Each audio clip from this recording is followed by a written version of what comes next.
2024 is going to be a little different for the Tucson Sugar Skulls. New head coach, new quarterback, pretty much a brand new team almost. Can this team finally get through the first round of the playoffs, possibly get double-digit wins? Let's go in the alley and find out.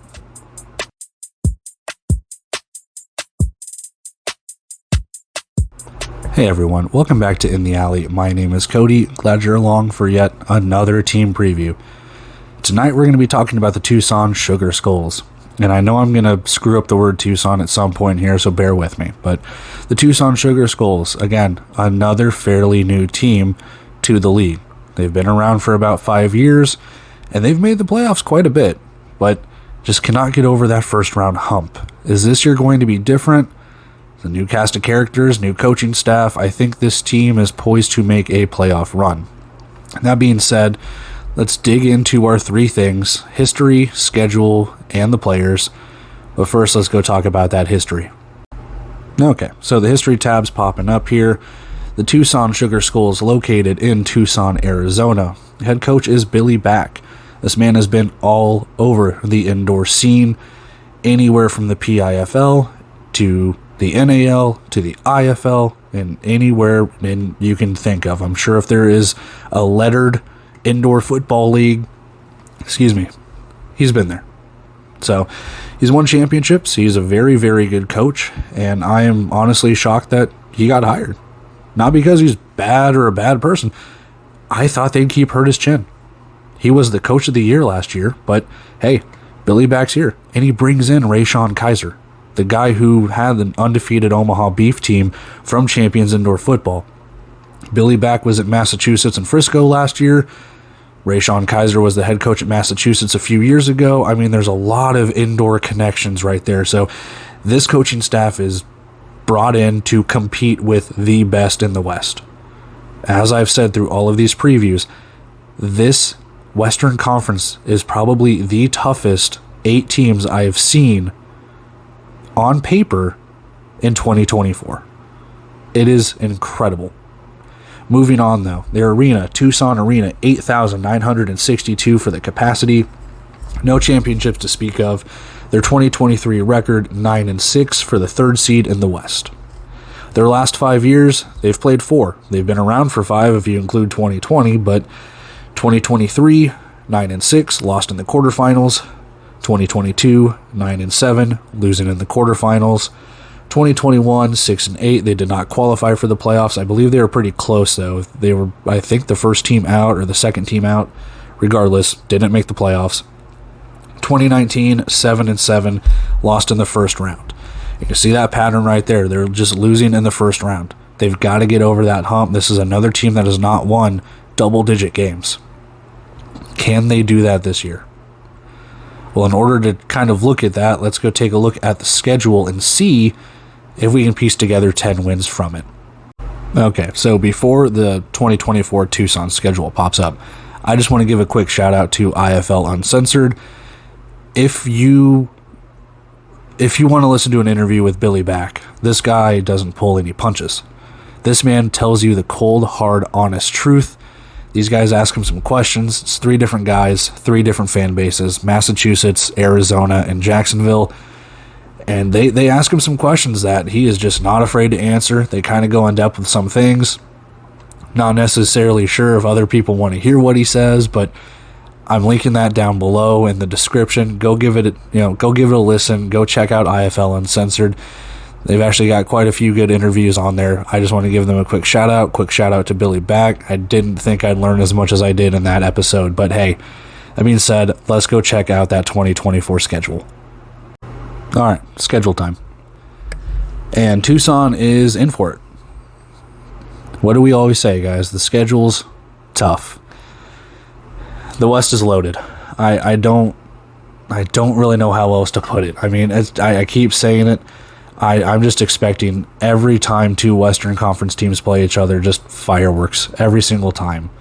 Tucson plays 1 game from the East, June 15th, home against Frisco. So it's a home game. That should be good. They play Northern Arizona 3 times. They play Arizona twice. They play Duke City 3 times. And you have home and homes against San Antonio, Vegas, I'm blanking on the other team, Bay Area, geez. So, excuse me. This schedule is going to be tough. Are there 10 wins there? Can they split series with some of these teams? Can they sweep a Duke City? Can they sweep a Northern Arizona? Can they win the Kevin Guy Bowl? Kevin Guy is not afraid to destroy Tucson. His wife owns the Tucson Sugar Skulls. He's not afraid to destroy Tucson. I think Tucson only has 2 wins against them all time, and Arizona has 8. So dude's not afraid to just lay it on them. That being said, I forgot about San Diego's right there too. They only play San Diego once.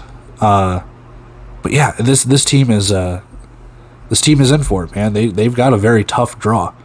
However, Billy Back is a proven winner. I will tell you that. The coaching staff that they have built there in Tucson, there is no way in hell I would bet against Billy Back. The dude has won everywhere he has gone. He's brought in some pretty damn good players that we'll talk about. And I don't know. I don't want to bet against this guy. I'd like to believe that he is going to be able to probably get 9 wins again. Probably go 9-7. And I mean, obviously, barring injuries and all of that stuff, the cliche stuff that happens every season, I would wager this team is one of those Northern Arizona-esque fringe teams that probably battling Northern Arizona for that 4th seed, probably battling San Antonio for that 4th seed, or whoever. Those 3 teams could be battling for seeds 3 and 4. So can't count out Vegas. Obviously, you can't count out Duke City or San Antonio or San Diego or whatever. I have a tough time betting against Tucson. They've made playoffs the last 2 years. Yeah, they got bounced in the first round, but if I'm putting money down, they've made the playoffs 3 out of their 4 years. My money's on them making the playoffs again. I don't know how. They will pull out some black magic and find a way, I'm sure of it. But this is a team that I have probably being the 3 seed again. Probably being the 3 seed in 2024. I'm not penciling them in. I'm not guaranteeing the playoffs. All I'm saying right now is this team has been proven to have success regardless of who the coach is. Curtis Chin, Dixie Wooten, whoever. This team wins. There's just something about this team that wins. I don't understand it. I will never understand it. I think this team's going to keep winning. That's all I can say. This team's going to keep winning. That being said, let's go check out the players that are going to make those wins happen.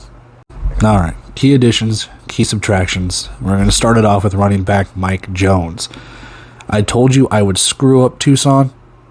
I didn't have to say it. I spelled it wrong. I'm dumb. But let's carry on. 639 rushing yards, 26 rushing touchdowns. Now it's in my head. 274 receiving yards. Guy was the rock.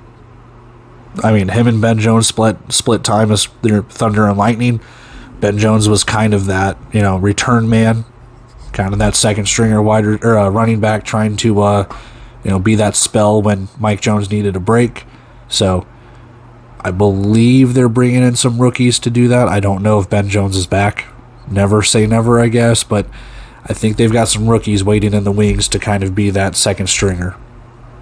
This offense should be pretty interesting. It should be pretty interesting to see how they go. I'm curious to see how this offense is going to fare. We'll talk about that later. Final thoughts, all of that stuff.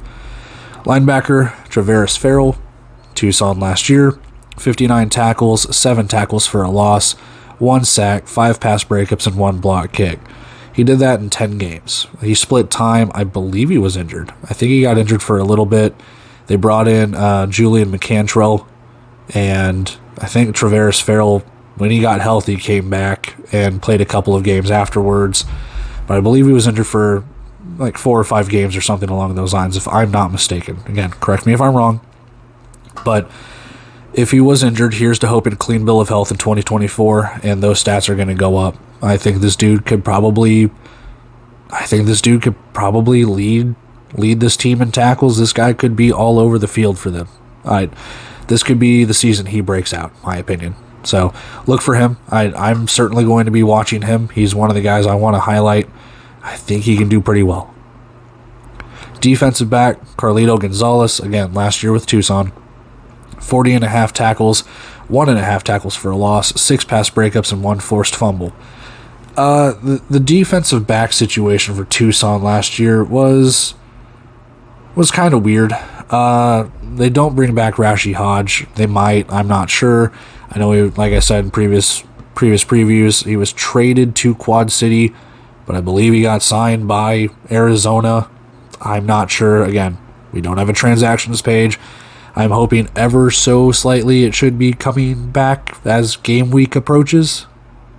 Oh, hey, guess what? It's 7 days until kickoff. How awesome is that? We're a week away. But, yeah. Mike Minter, I don't know, is back. Jacoby Papillon, I don't believe is back. And they kind of went through a couple of other defensive backs throughout the season. So I think Carlito Gonzalez might be that guy. He's got to be that number one defensive back. Those stats seem to supplant that he could do it. I think if he gets those number one reps and he's on that field all time, I think he can be that number one defensive back that Tucson needs. That's going to be a little tough on the defense, but hey, I know that they do bring back some guys. I know they are bringing back, they had the rights for David Haney, but he's in the Canadian Football League, so we'll see how they do there. They've got Dominion Azinwa, I believe is his last name, on the defensive line, so the defense looks all right. As I've said in previous preview with Quad City, Mike Kerrigan got traded here, so he's on the offensive side of the ball. From the transactions page, before it got taken down, they signed Boss Tagaloa from Vegas and San Diego, I believe. So he's also on that defensive line. They've signed Arthur Randall. I think the defense is going to be all right. At least those front four. The secondary is a little concerning to me. I think Carlito, I think he's going to be good.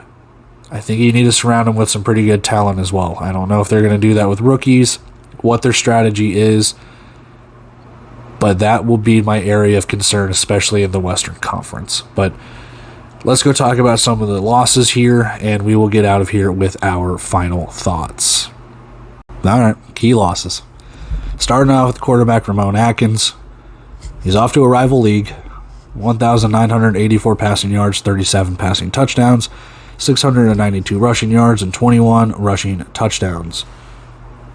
He was there for a couple of years. He was eventually technically traded to the Arizona Rattlers.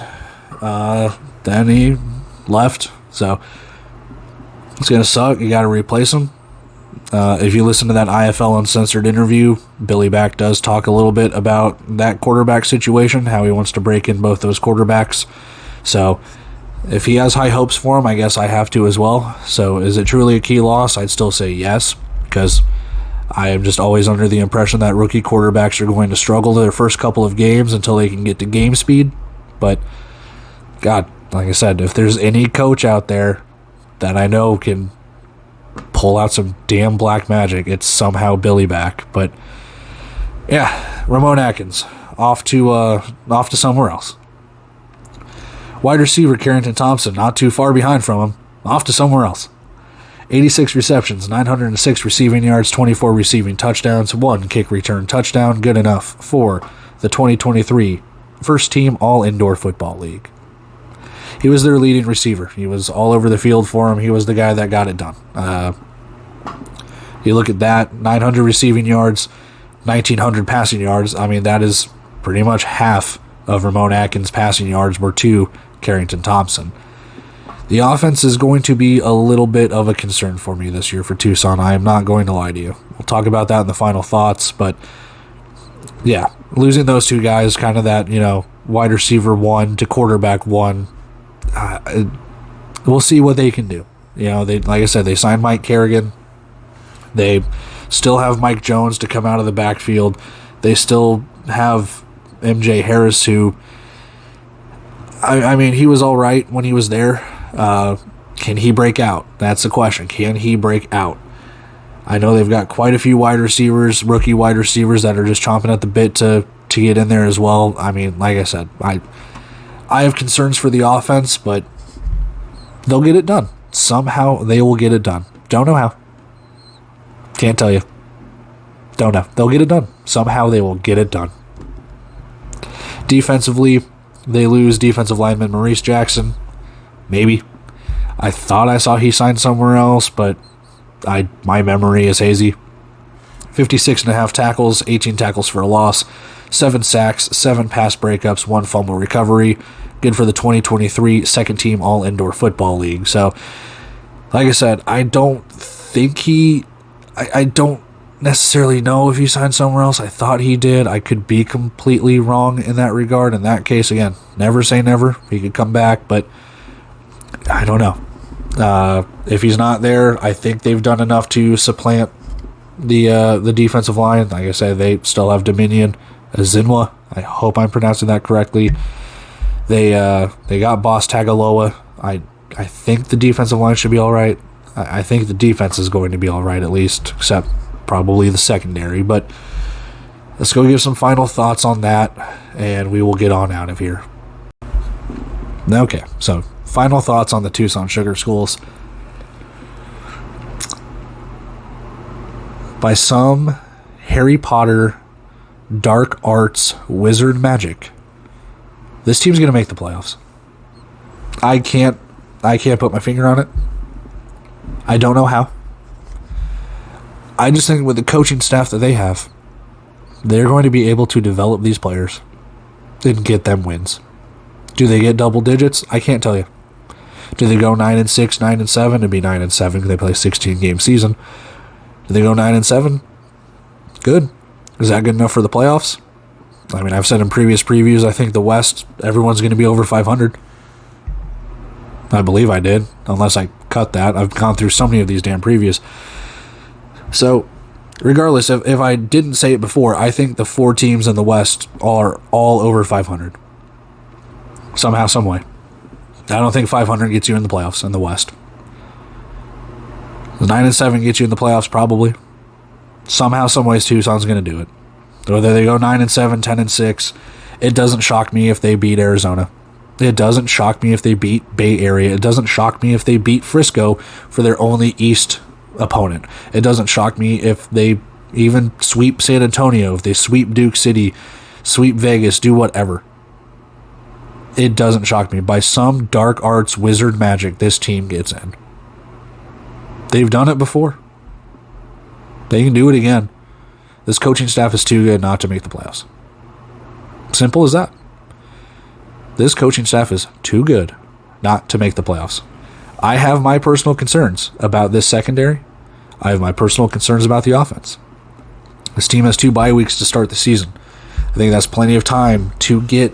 I think that's plenty of time to get these players under control.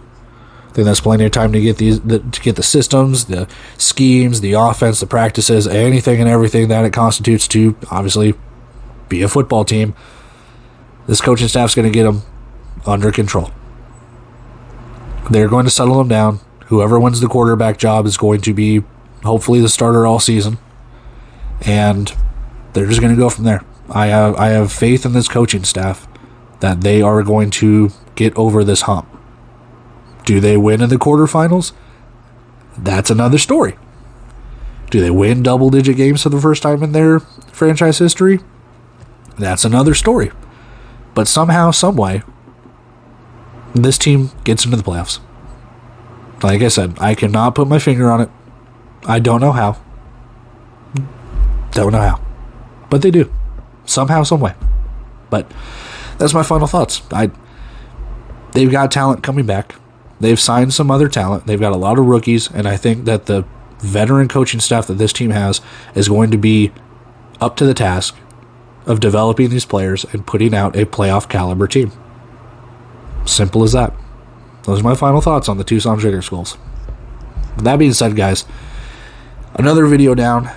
I appreciate you guys watching all of these. We've just got a couple left. It's game week. It's game week.